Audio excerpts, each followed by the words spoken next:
Hey, good morning, everyone. Welcome to Growing with Sarah. I'm Sarah, and it is May 19th, Sunday morning, around, I'm going to say 6:30, and we're going to have our second garden tour of the year. I'm going to start over here with just this sweet little planter that I did up. Now, this is a cement planter that my kids got for me years ago for Mother's Day. I love it, and every year this sort of rusty patina look gets better and better on it. But I just have some pansies in here that I got from Walmart, just to kind of perk this up. Go with the new welcome mat here. Of course, I do need to get my snow shovel, my sidewalk salt, and my snowblower put away yet. So I'm not quite feeling safe enough to say we might not get another snowstorm, but we probably are pretty safe. About 2 weeks to our last frost date, which is June 1st here. And for those of you who are new, or who just don't know, I grow in northern Wisconsin, less than a mile from Lake Superior, and it's a Zone 4B. Okay. This Dr. Pepper box here, Lily went to visit her father, and I came out into the front hallway here and found this Dr. Pepper box with lilies. Looking like Asiatic lilies. These must be something he brought from my old garden. So I gotta get those planted up today. I've got some stuff. I got a couple plants I want to move. I want to get those in the ground. Nothing too big, but just a few little errands or chores I want to get done. Don't mind my hair. It has, with the heat, also been very humid. So I'm just a little frizzy. But I pinned it back. I did the best I could. I didn't want to put a hat on this morning. Okay, so front porch. Right now, still the begonias. I got some bacopa out here. This is the stuff for the hanging baskets that'll go on the, let me see if I can get them better, on the hooks here for all 4 posts. And they're going to be very simple this year, just the begonia and the bacopa. I think that's going to look really beautiful. I do have a few pansies left that I got to get potted up. This is the purple heart that I overwintered. And I basically just cut this way down and let it stay in a dry pot all winter. I think I gave it just the slightest bit of water, maybe once a month. Then about a month ago, I moved the pots up into my plant room, and they started to put on growth. Lots of growth here, so I might end up cutting them back a little bit more and try to bulk them up, but we'll see. This is all coleus that I started from seed. Let's see here. Got a few different varieties.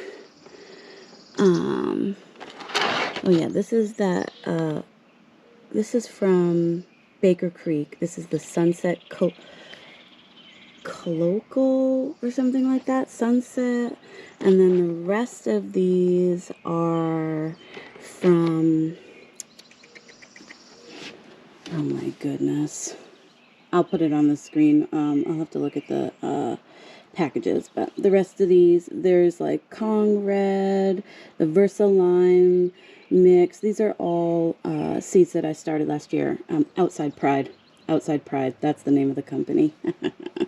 And then I just have a couple of little celery plants in here that I also started from seed. It's got some of the sea holly. I don't know about this sea holly. I mean, it just doesn't seem very happy. Maybe I just need to get it in the ground. And then I have a clematis here.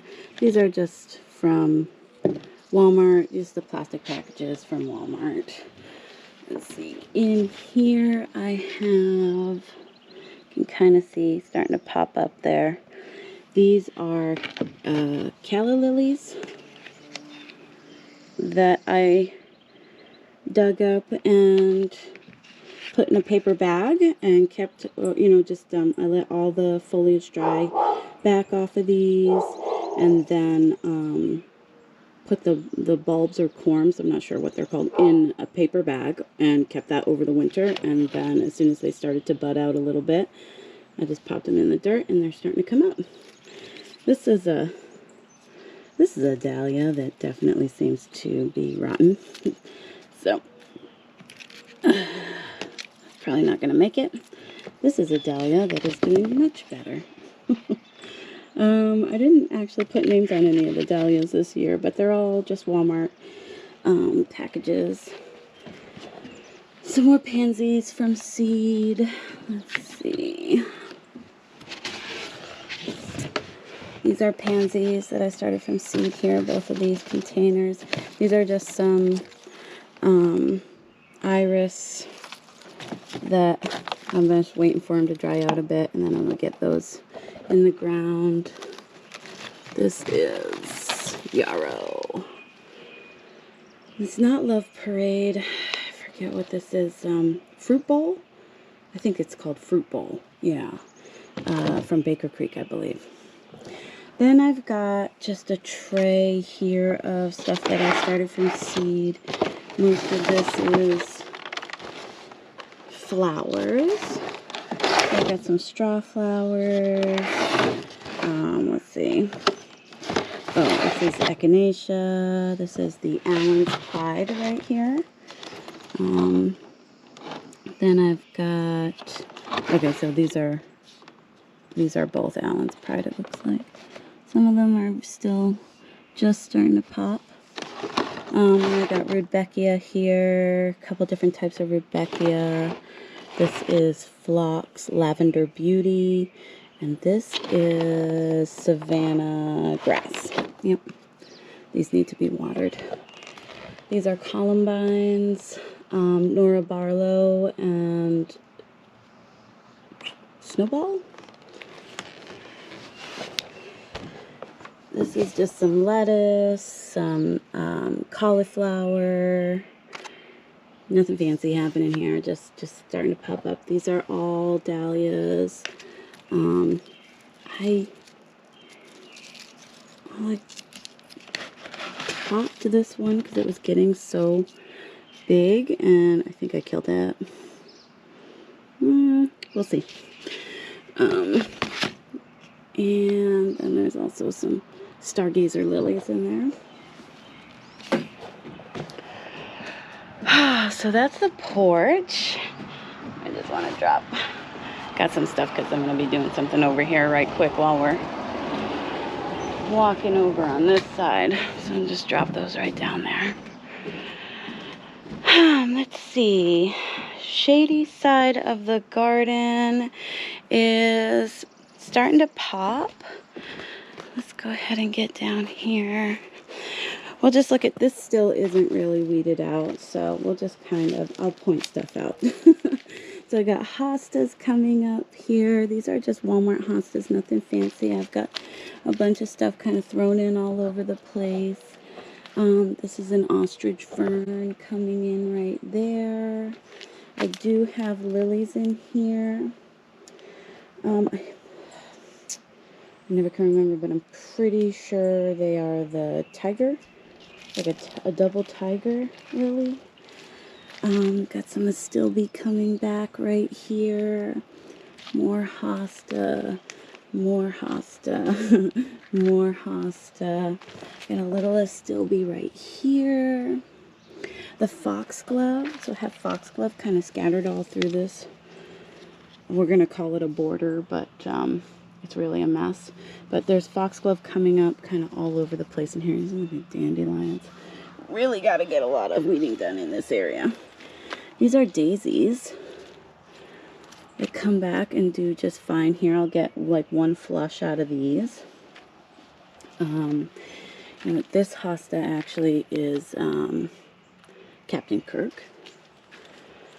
And then, I'm not sure what this one is, but it's really beautiful. I don't have a tag on it, but I just love the waviness of the leaf. This is Sum and Substance, and this one is Empress Woo. So these are all actually fairly close to each other. It's really just because I don't have a lot of this cleaned out.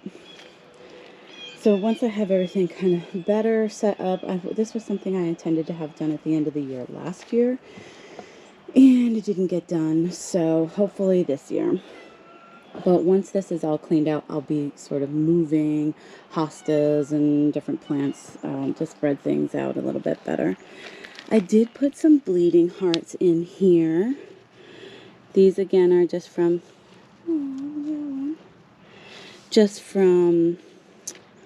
Walmart, just in the little plastic packages. I started them indoors, and then as soon as they started to pop up, I brought them out here. So I think 3 that I brought out to this border. There's some more foxglove.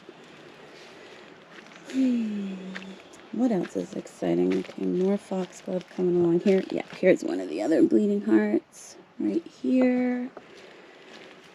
More foxglove. Got a hosta popping up here. I think this is a hosta popping up here. Then, let me see.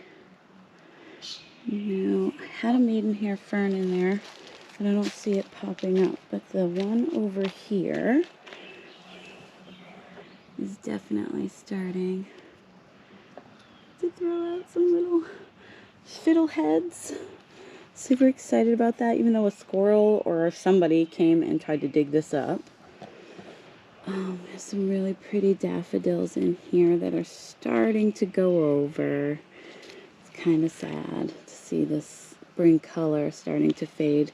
Here's the other bleeding heart right here. But it just means that, summer's coming, and I'll be able to get my annual color out here and just sort of start filling stuff in a little bit more. This color is gorgeous and will still keep going for a little while longer. You can see there's more buds on this lungwort here that aren't even open yet, but this is the pink-a-blue lungwort, really pretty. This is Queen of Hearts Brennera. For some reason, it's very small here. I'm not really sure. I may need to move it out away from the lungwort a little bit more. But these flowers are so sweet. They're just the daintiest little blue flower that it makes everything feel so woodsy, and I love that. I really want this whole border, this whole shady side of the yard to feel like woodsy and sort of magical woodsy garden. That's the plan. I have another Astilbe here coming up, doing really well. That one's doing really good. And another Astilbe right here popping. These were all like little daffs and crocus and things like that. Then we have this is Woo La La right here. She looks great. Can't wait for that to pop.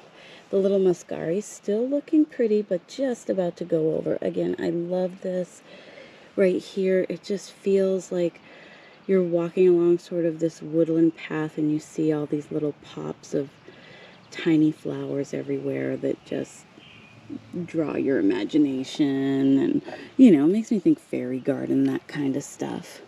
There is a lily here. This is you can see my lilies are actually growing into her side of the yard there. This fence belongs to my neighbor, and she is a little, she's in her 80s, and she kind of stopped maintaining the fence line a while back, and pretty much all of this tree growth and everything like that you see all the way down is just because she hadn't maintained it in so long. Which is fine, but I do have to come in here and sort of clear out the fence line so that all the maple leaves and stuff aren't coming into the border and shading out what I've planted here. So, you know, it's a small chore. I don't mind too much. Got some heucheras in there that look great. This is a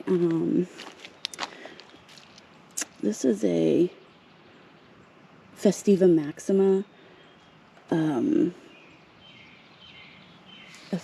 Maxima, peony, and I planted it there when I first moved in. And when I first moved in, I thought that this south side, because this is the south side of my house, I really thought that it was going to be sunny. I don't know what I was thinking because I could see all the trees, but it's not sunny. And this spot gets very little sun, so that is a plant that I'm going to be moving. It's been in the ground this will be its 3rd season, and it comes back, but it doesn't do anything. It just gets a few leaves. So this is also another plant that I'm going to be moving. This is the Yellow Brick Road sedum. I want this in the back near the porch stairs. Then we have the primrose is starting to go over a little bit too, although last year the primrose really kept going most of the season because the front yard only gets morning sun, and because our summer was so cool last year, the primrose really went all year long. So I'm not too mad at that if that happens again. This is the Autumn Joy sedum. Beautiful. Gets a big rounded. You'll see on that side it's a little bit bigger. This side of the yard is just slightly shadier, and you can see it. You'll see it here in the front where this side, the south side, is just a smidge slower than anything, even just a few feet away. It's almost like an exact line down the yard where the shade is just keeps things just a little bit slower. So you can see the daffodils are starting to go over here. They come out in deadhead. But for the most part, the little tulip border, tulip border still looks pretty sweet. I'm happy with it. This sedum, you can see, same plant, actually literally same plant. I split it in two and put it on either side here. Sedums, for the most part, are really tolerant of getting split out and moved around and everything like that. So you don't really have to worry about being too hard on them. But they grow, this sedum grows in such a nice ball, and then once it starts to kind of split out naturally, that's when I will dig it up and actually split it, and then I can replant here and plant it someplace else too. So sedums are great. They're givers for sure. This little primrose is looking gorgeous. Oh, so much color here. Very fresh still. And then there's a little white one behind it. Loving it. These are the Serendipity alliums coming along. Those will be a little bit later.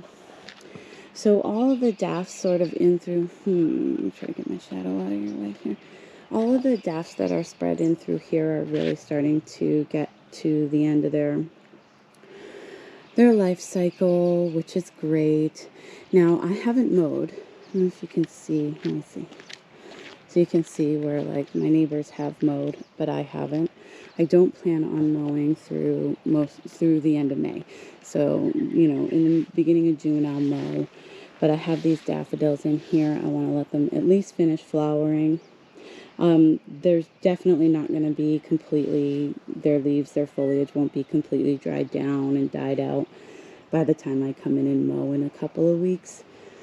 But that's just the price you pay. I'm actually betting that they probably will still come back anyways, but we'll see.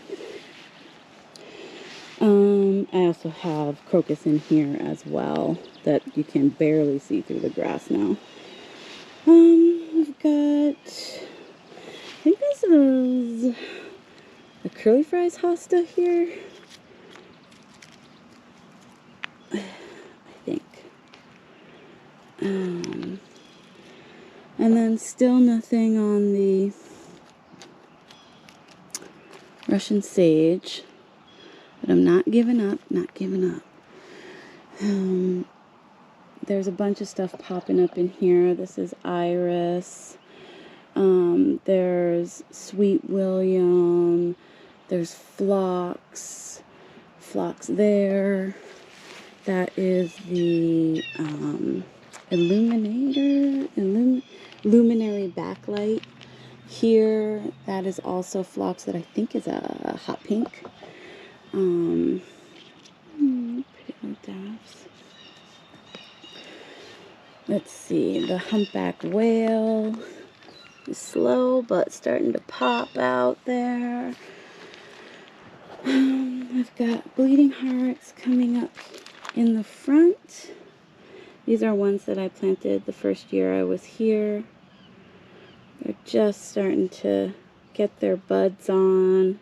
You can see all of these guys down here and in here. These will get nice and big as we get further into the spring here. And so one thing you have to remember about where I garden, everything is much later than most places in the country. So I'm in a zone 4B, like I said. I'm right on Lake Superior. There's a lot of pockets of little atmospheric pockets around here. Some places in town, they are where they had more sun or whatever, their daffs have been done for weeks. Their tulips have been done for weeks. They're starting to see their sage. They're starting to see more of their peonies. Even like you'll see my peonies are not very tall, and all around town and other places or certain places there's like, you know, they're already like 2.5, 3 feet tall kind of stuff. And it's very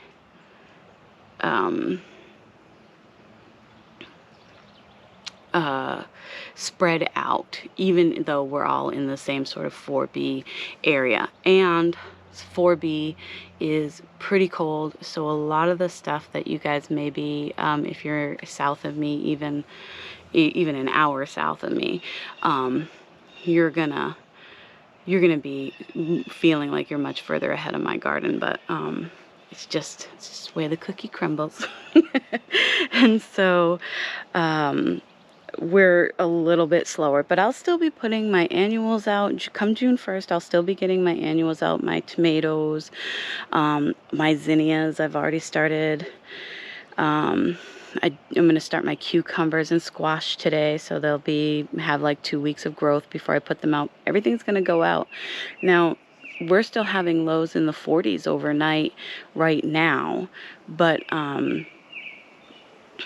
I've already started hardening off my tomatoes. They're not staying out overnight at that temperature, but I'm still already starting to harden them off, getting them out during the day, all that stuff, just like anybody else, because once that, last frost date comes, if we get a frost after that, which it is possible to get a frost after that, it's rare, but it is possible.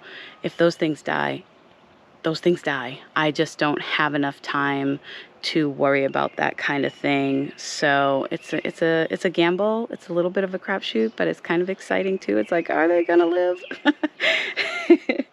But I just wanted to talk about that because I know that a lot of I watch a ton of garden tours on YouTube. I love my southern gardeners for sure, and they get me through the long spring, cold spring that we have here, when their gardens are bursting into life. But mine is still pretty slow. So we're still pretty far behind the rest of the world. Things are really just starting to pop up out of the ground.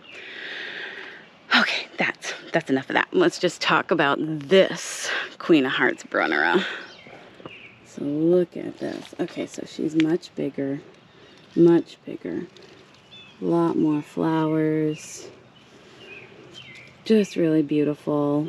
Not sure why the other one, because these are both, at the same time and everything like that, so I'm not really sure, but gorgeous. I also have a ton of iris that I have planted in here, kind of spread all through. I've had these in here for a couple of years now.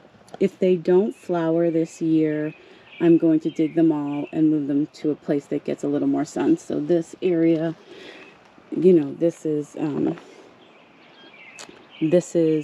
east. Sun comes up here. This is the front of my house. So by, you know, noontime, there's no sun left here for any of the plants that are along this border. So if that's not enough sun for the iris, which it definitely could be not enough sun for the iris, then I'm going to go ahead and move them out. Got a few hostas popping up in there. The going bananas daylilies are starting to pop up. Let's see, this is yarrow. This is the Love Parade yarrow. I planted this. I started this from seed and planted this last year. This grass is a grass that I got at a plant sale. I call it the Anna grass. There are a bunch of plants that I have in my garden that I call Anna.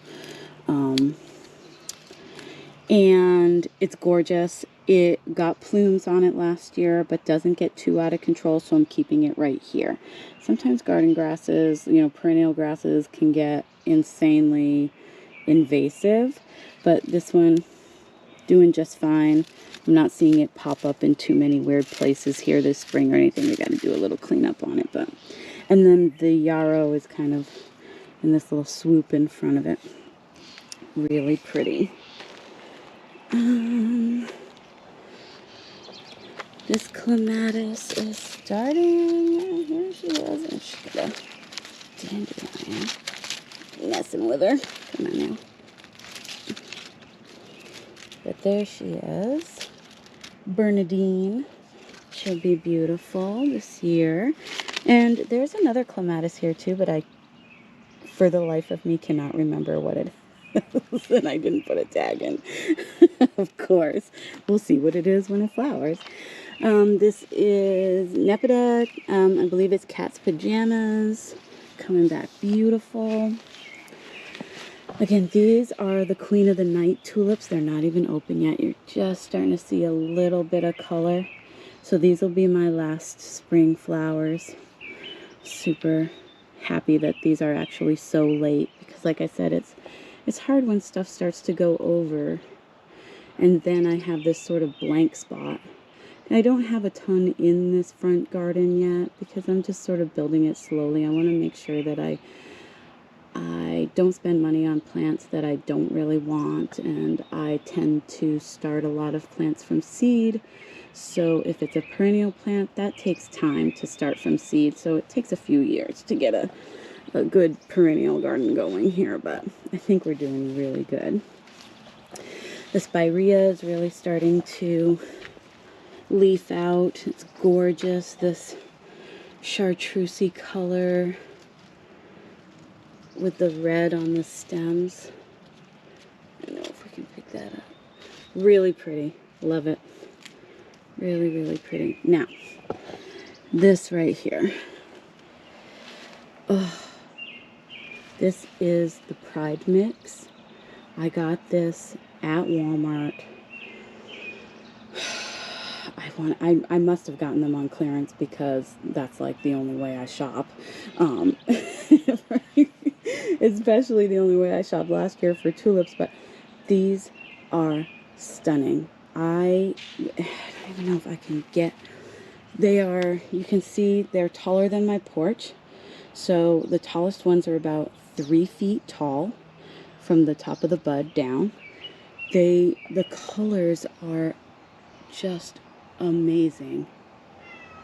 There's like a tangerine, there's a purple, there's a pink, there's a red. This one, look at that. Oh.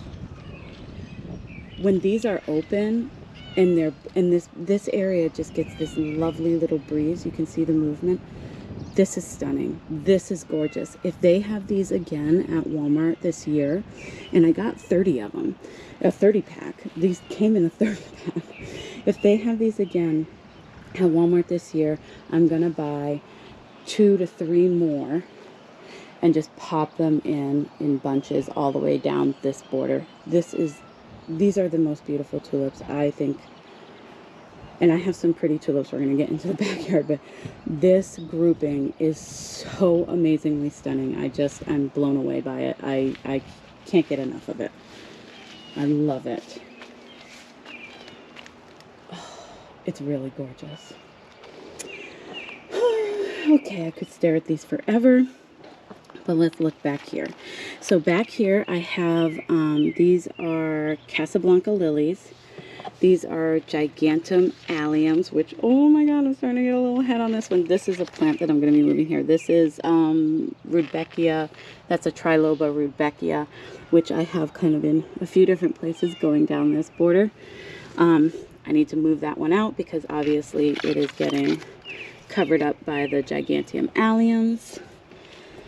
And I'm kind of bummed because, and I'm not sure why I thought this, but I thought that the alliums would come up at the same time as the Casablanca lilies.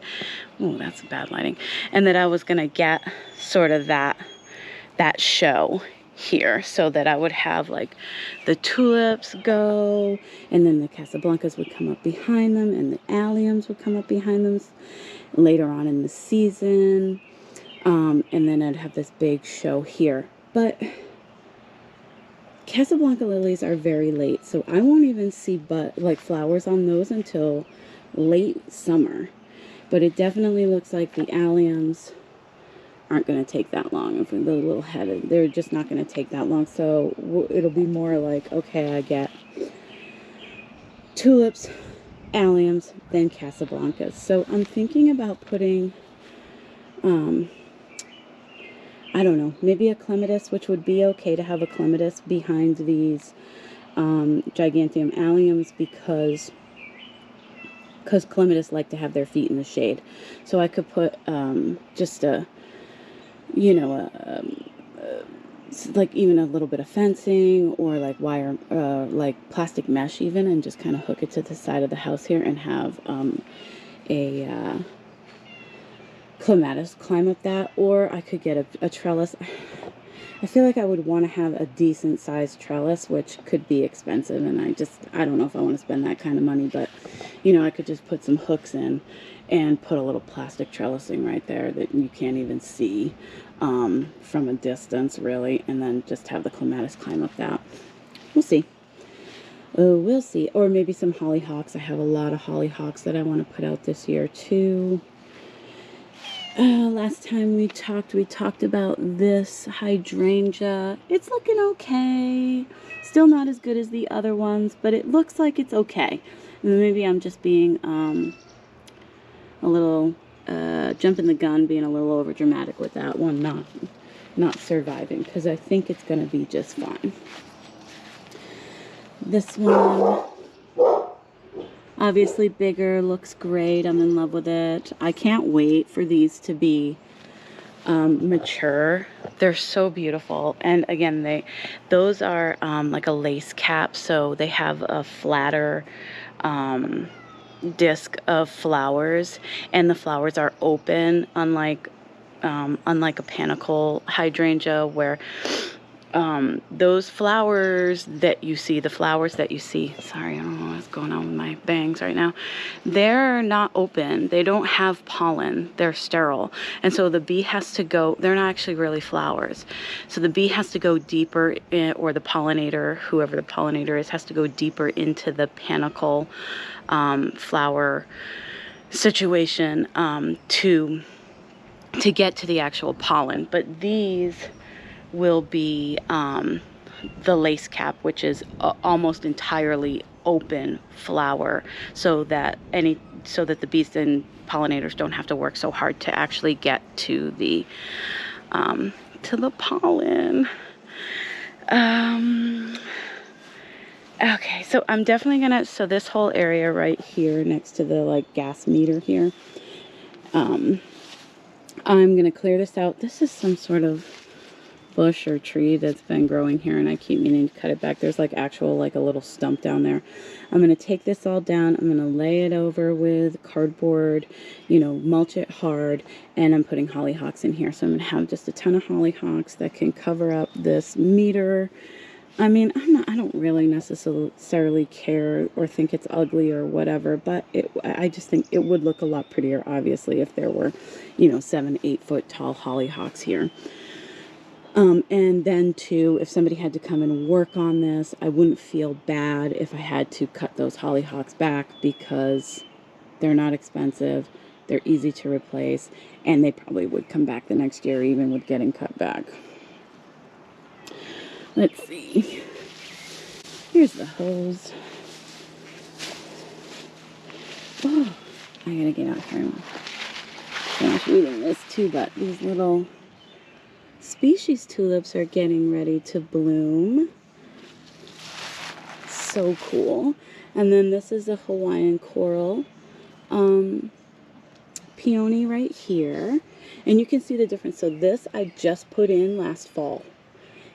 Just last fall I put in like an actual root of a peony here. And you can see just how much more growth this has than that one out front that's been in the ground for 3 seasons now.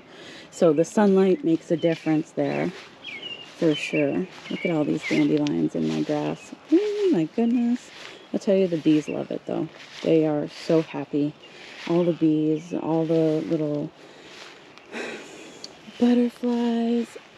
Okay, so let's talk about these gorgeous tulips. Oh my god. Now these are all about to kind of go over here soon, maybe a week left. Oh my god. These were a mix called late mix, late doubles mix. And then I also have Angelique in here. So romantic. And the blue diamond, I believe this is called. These double. Oh, the colors with the purple, and then the Angeliques are smaller, and so they just give this sort of really soft neutral undertone to the whole thing, that it on top is so bright. I mean, it's so bright and cheery. When I come out, all the tulips that I planted this year really are moving my heart. But okay, first pride mix, then this situation, because it's gorgeous. And then you have the daffodils kind of coming along and connecting that into these tulips. So this was a mix that had the tulips, the minnow daffodils, and these hyacinths, which are pretty much done. These tulips are gorgeous. This looks like something you'd see in a bouquet. I mean, they're just elegant, they're shiny. They're just stunning. Stunning, stunning, stunning. And you can see it sort of fresher over here because, like I said, this is the south side, and these are all just a little bit later. So you can see here, starting to go over. Daffodils are really starting to go over.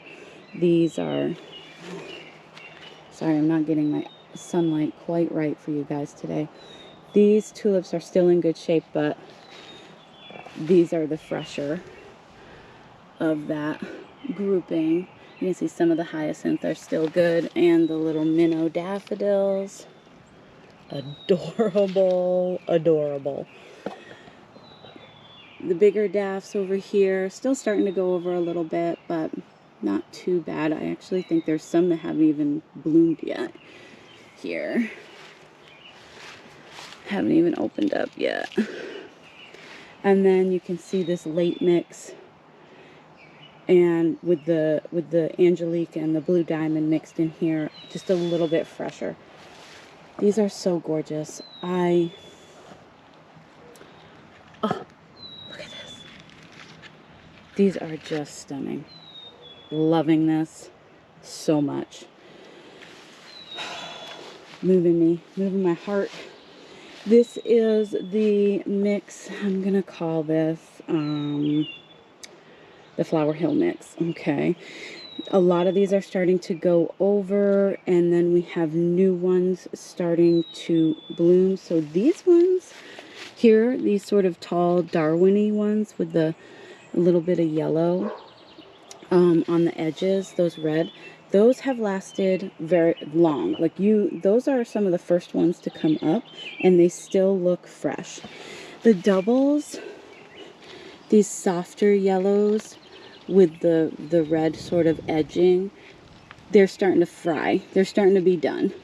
But then we have this new double yellow starting to open, and these are huge. Like, let me see, here's one that's more open. These will open today. These are going to be massive, and they're just a little bit different from those ones. And I think these are parrots here, so these will be the last ones to open up. These are a parrot tulip. I love this mix so much. It's really gorgeous. I just love it. These pinks, sadly, are just about done. I only have 2 of them. Makes Lily sad. Those are her favorites. But the parrot tulips are yet to come in. These, I feel like these look like ice cream cones. They're gorgeous. And then we have this mix here, which is, this is the Prince mix I got at Menards. And so the yellows and the taller sort of Darwin-y looking single blooms, those are all the Prince mix. Gorgeous. And then again we have the Angelique and the Blue Diamond in here. This is beautiful, really romantic. And although it seems kind of weird to just have it end right here and then that starts right there, when you look at it from this perspective, it gives you sort of a constant line of tulips there. And then, so, you know, I have the dog kennel there, so I can't have tulips on the other side of this because the dogs are constantly going through there. I've got cardboard down there because it gets muddy, because it gets a lot of, excuse me, it gets a lot of walking. So grass doesn't grow there, nothing. I'm probably going to move one of those stone pavers into there, but I have to clean up all of these stone pavers down the yard here this year, so before I can change any of that. Anyways, just wanted to explain. So really, it gives a continuous line of tulips. And of course, I don't want to continue them down there because I use this for walking. And then this summer, again, I'm going to have 2 of the cattle panels. Okay, so one will be here and one will be on this side, and those will have, I haven't decided if it's going to be tomatoes or dahlias. I guess it depends on if I don't kill all my dahlias before we get there. But the last year I had both cattle panels right there. This year I'm just going to have one there and one on this side. Back here I have some more Proven Winners stuff that we're gonna be putting in different containers. Got my little weed basket. That's stock. Those are going to be in the ground here soon. Those are, I'm just trying to get them used to the sun. Same thing with the geraniums and these are gladiolus that I pre-sprouted. This looks like some sort of devil birthday cake with like little knives sticking out of it or something. But it helps to get them growing straight and things like that. And then we'll take, I think our last look will be here at our garlic. Looking fantastic. Really starting to put on some growth. Really happy with it. I think I got about 30 heads in here. So that should go well. All right, we'll do one more. We'll look at this bed here. So I put the ranunculus out. I put some onions out on the other side of this bed. And I put snapdragons out in this bed. This was weeks ago. So everything has done well. It's stayed alive. We've had a couple of frosts and things like that. I mean, aside from getting dug out by I'm guessing squirrels. Everything has done well in here, but it's not really putting on a heck of a lot of growth. So as we start to get warmer overnight, I expect to see these really start to pop. But I moved all of this stuff out because I needed room in my grow room. So you can move stuff out that can handle the frost, even though you're not going to get a ton of growth off of it necessarily. It's not going to die. It's going to get stronger. And then as the warmer weather comes, it will grow. If you don't have enough room, if you want to start seeds and save money on that kind of thing, you have to think about the space that you have to do it. And even though I have like an entire room, it used to be my daughter's bedroom before she moved downstairs, you still run out of space. Once you have more space, you fill that space with seeds, okay? But you have to put shelving, you have to have lighting, you have to have all that stuff. So all of that takes up space, and you have to be, you have to think about too, you get those little like fungus gnats and things like that. So moving stuff out is good for the health of the plant, and it's good for your mental health as well, in your space, and not feeling overwhelmed. Because sometimes if you put too much and you have too many things to like water, check on, up pot, all that stuff, you just shut down and you don't do it at all, because it just gets overwhelming. So you just have to think about that kind of stuff when you're seed starting. And yeah, that's it. That's all I got for you guys this weekend. I'm gonna leave you with this. Strawberry flowers. Strawberry blooms are coming on.